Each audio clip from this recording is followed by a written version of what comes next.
Hello, I'm Jan Newhoff, and I'm the coordinator for Project Drive.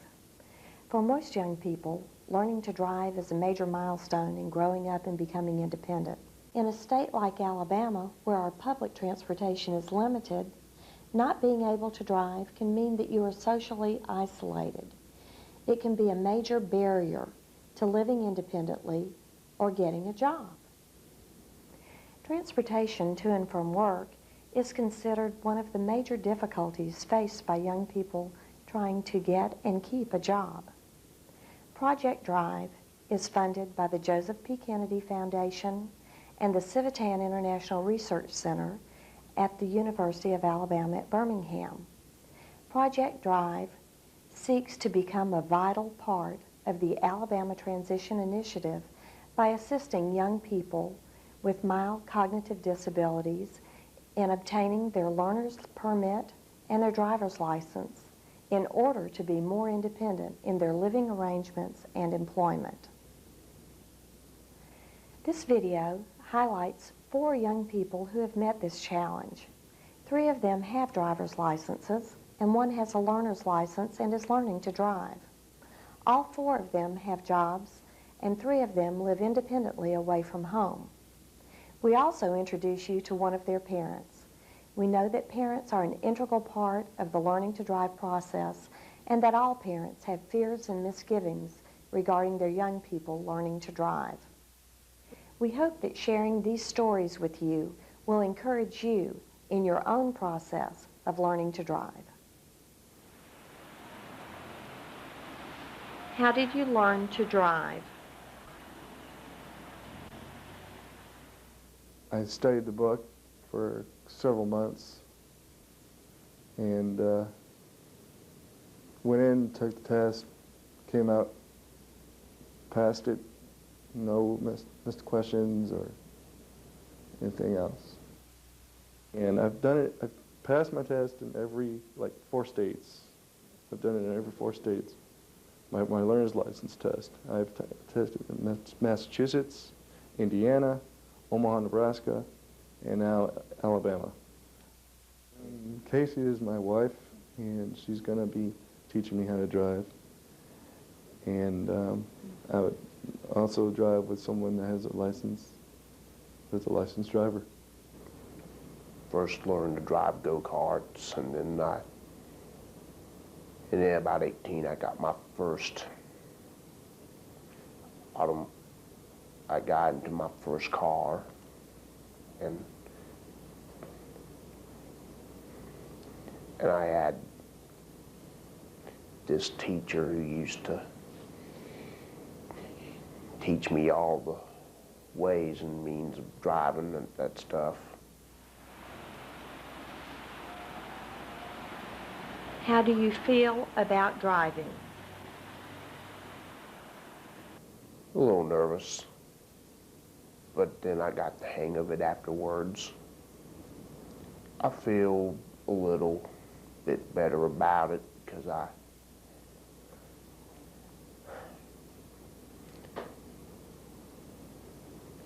I've handled all different types of cars and trucks. Where do you like to drive, and how has driving changed your life? If you have to go somewhere, you don't have to ask somebody else to take you. Get around places where I haven't been before, like go to the malls, go to work, and do other things like that. Well, I'm able to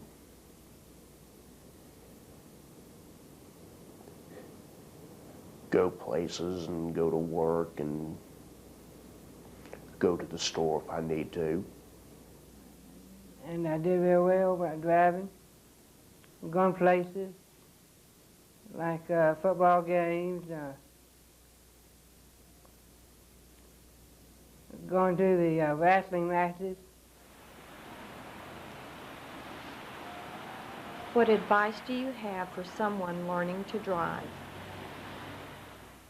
Don't be afraid of driving, and don't be afraid of getting out in the 5 o'clock rush hour. between 5 and 6, which is the traffic time of the day. Now, I just tried to get on the highway when I first started, because people will go faster than you. Then I can't. So I got used to the highway, I started going 60. And then if you drive, you have to be careful and watch what you're doing. Don't have any accidents, don't run any lights. Because you have to pay attention. But just don't rush it. Take your time, study each question and each answer in the book, and you'll do fine. I did very, very well. When I went in there, I was excited, but also I was afraid that I was not going to be a good outcome. But I did very, very well, and I passed it. Like, I did 30 questions and then I missed nothing out of it. Steve Hatcher's mom, Beth, discusses the process they went through for Steve to learn to drive and the benefits that they've seen from his driving. I think from the time he was born, you're always taught as parents how little that individuals with disability can do. And I think as parents, we learn how much they can do, not what they can't do, but how much they are capable of doing. Steve had lots of patience, first of all, with me teaching him to drive. I think he had more of the patience than I did, because sometimes I would get upset with him and, would really be mad with him in a way. And so it took a lot of patience on his part for me to teach him to drive. But we did definitely start in the parking lot and then in our driveway at home. And gradually he would drive places to his grandmother's house and places that were within our neighborhood. And then he started driving to church and gradually, moved out. Describe the process of getting Steve's driver's license. He had to want to drive, and he had a brother that was 14 and a half months older, so of course his older brother started driving. And then I asked him one day, or he told me one day, that he wanted to learn to drive the car too. So it was a problem with the fact that his dad did not want him to drive a car. He was afraid for Steve to drive. And so his dad worked at night. And we did a lot of our practicing at night. And we would go into the shopping centers and some of the grocery stores and drive around in the parking lot. I thought the Department of Public Safety were excellent. I was very pleased. I didn't know how they would perceive Steve driving, and they were very nice. He took the driver's test, I think 3 different times, and each time he would maybe miss one question over his limit of getting his license. And every time they would encourage me to be sure and come back again, that he was doing real well, that he just needed a little more practice.